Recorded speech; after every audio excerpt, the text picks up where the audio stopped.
video we are discussing the most important topic of Visual Basic Programming Language, which is control flow statement. Control flow statement वो statement होती है जो programme के flow को control करती है. हम ये कह सकते हैं कि प्रोग्राम में यूज होने वाले डेटा को कंट्रोल फ्लो स्टेटमेंट के द्वारा कंट्रोल किया जाता है.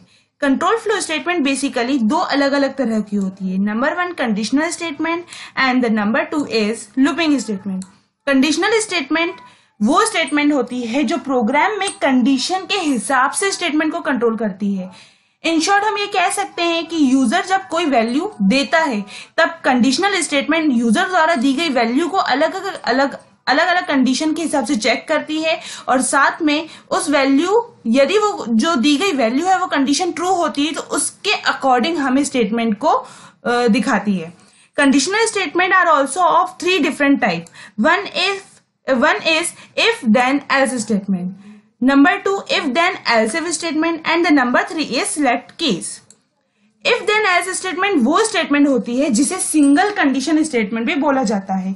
if then स्टेटमेंट का यूज हम नॉर्मल कंडीशंस को चेक करने के लिए करते हैं. यह कंडीशन यूजर द्वारा दी गई वैल्यू को ये स्टेटमेंट यूजर द्वारा दी गई वैल्यू को सिर्फ एक ही कंडीशन के साथ चेक करती है. यदि कंडीशन ट्रू पाई जाती है तो इफ का स्टेटमेंट एग्जीक्यूट होता है और यदि कंडीशन ट्रू नहीं पाई जाती है तो एल्स का स्टेटमेंट एग्जीक्यूट होता है. इफ देन एल्स स्टेटमेंट का सिंटेक्स कुछ इस तरीके से होता है जिसमें हम इफ के साथ कंडीशन रखते हैं, जो भी हम कंडीशन रखना चाहें, इसके बाद देन लगाते हैं, इसके बाद इफ का स्टेटमेंट लिखा जाता है, एल्स का स्टेटमेंट और एंड इफ. ये होता है syntax if then else statement. एक बार फिर मैं आपको ये चीज बता दूं कि यह स्टेटमेंट यूजर द्वारा दी गई वैल्यू को सिर्फ एक ही कंडीशन के साथ चेक करती है. यदि कंडीशन ट्रू होती है तो इफ का स्टेटमेंट एग्जीक्यूट होता है और यदि कंडीशन ट्रू नहीं होती है तो एल्स का स्टेटमेंट एग्जीक्यूट होता है. चलिए तो इसे हम एक बार एग्जाम्पल के साथ देखते हैं. हमारे पास प्रोग्राम कुछ ऐसा है. Write a program to input the age of any person then display its voting eligibility. हमें क्या करना है, हमें कुछ ये काम करना है कि हमें यूजर से एक वैल्यू इनपुट करानी है. हमें नहीं पता यूजर जो भी वैल्यू देगा वो इस टेक्स्ट बॉक्स में जाएगी, जिसके लिए हम किसी भी वेरिएबल को डिक्लेयर करेंगे और इस टेक्स्ट बॉक्स में दी गई वैल्यू के लिए जो हम वेरिएबल डिक्लेयर करेंगे उसे हम 18 से कंपेयर करेंगे. 18 क्यों? क्योंकि हम सब जानते हैं वोटिंग एलिजिबिलिटी इंसान कब वोट दे पाता है, जब वो 18 से अबव का होता है या फिर 18 के बराबर होता है. तो इसी के लिए हम एक प्रोग्राम क्रिएट करते हैं जिसमें हम यहां पर एक टेक्स्ट बॉक्स लेते हैं. ये लिया हमने, एक टेक्स्ट बॉक्स ड्रॉ करा. इसके बाद यहां पर एक मैं लेबल ले लेती हूं.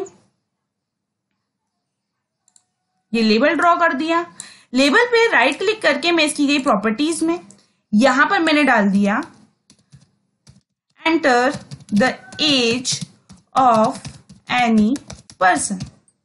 ओके, देन इसके बाद यहां पर मुझे एक बटन लेना पड़ेगा जिस पर क्लिक करते ही मेरे पास आंसर रिलीज हो जाए कि इसमें इस टेक्स्ट बॉक्स में जो वैल्यू दी गई है, इस टेक्स्ट बॉक्स में जो एज दी गई है वो बंदा एलिजिबल है वोट के लिए या फिर नहीं. इस बटन पे क्लिक करके राइट क्लिक करके प्रॉपर्टीज पे जाते हैं, उसका नाम चेंज कर देते हैं वोटिंग एलिजिबिलिटी.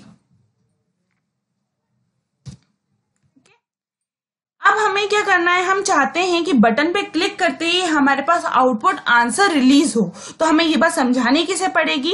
इस बटन पे डबल क्लिक करेंगे तो आपकी स्क्रीन पर कोड विंडो ओपन हो जाएगी. कोड विंडो में सबसे पहले हमें वो वेरिएबल डिक्लेयर करना है जिसमें इस टेक्स्ट बॉक्स में दी गई वैल्यू स्टोर होगी. तो यहां पर हमने DIMAGE, हमने इस बार कौन सा वेरिएबल लिया है, एज एज इंटीजर, क्योंकि हम जाहिर सी बात है वोटिंग एलिजिबिलिटी तो नंबर्स में होगी, तो इसीलिए हम कौन सा वेरिएबल लेंगे, एज, और उसका डेटा टाइप क्या डिक्लेयर करेंगे, इंटीजर. इफ सबसे पहले हमें यह बताना पड़ेगा यहां पर कि एज में कौन सी वैल्यू जाएगी जो इस टेक्स्ट बॉक्स में दी जाएगी. तो यहां पर हमें देना पड़ेगा age is equals to text box 1 dot text. इसका मतलब यह है कि टेक्स्ट बॉक्स 1 में रखी हुई वैल्यू किस वेरिएबल में जाए, एज नाम के वेरिएबल में चली जाए। अब जो भी टेक्स्ट बॉक्स 1 में वैल्यू दी जाएगी वो कहां जाकर स्टोर हो जाएगी, एज नाम के वेरिएबल में। तो हमें कंपेयर किसे करना पड़ेगा 18 से, इस एज नाम के वेरिएबल को। तो यहां पे हमने दिया if AGE age greater than equals to 18, यदि जो भी एज में वैल्यू आएगी वो यदि बड़ी होती है या बराबर होती है 18 से, देन यदि बड़ी होती है बराबर होती है 18 से, तो हमारे पास क्या लिखा हुआ है, मैसेज बॉक्स के through, message box eligible to vote. और यदि कंडीशन ट्रू नहीं होती है, एज नाम के वेरिएबल में जो भी वैल्यू है वो 18 से बड़ी नहीं होती है, तो हमारे पास क्या आ जाए, message box not eligible to vote. चलिए अब इसे रन करके देखते हैं।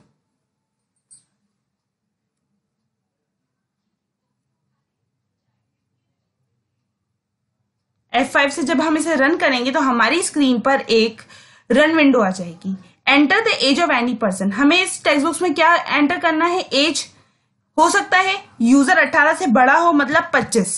तो हमारे पास क्या आउटपुट आना चाहिए, eligible to vote. Eligible to vote आ गया, ओके करेंगे, क्लोज कर देंगे। और यदि वो हो सकता है वो बंदा 18 से बड़ा ना हो, तो हमारे पास क्या आउटपुट आना चाहिए, नॉट एलिजिबल टू वोट। तो हम 15 डालते हैं, क्लिक करते हैं बटन पर, हमारे पास आंसर आ गया नॉट एलिजिबल टू वोट।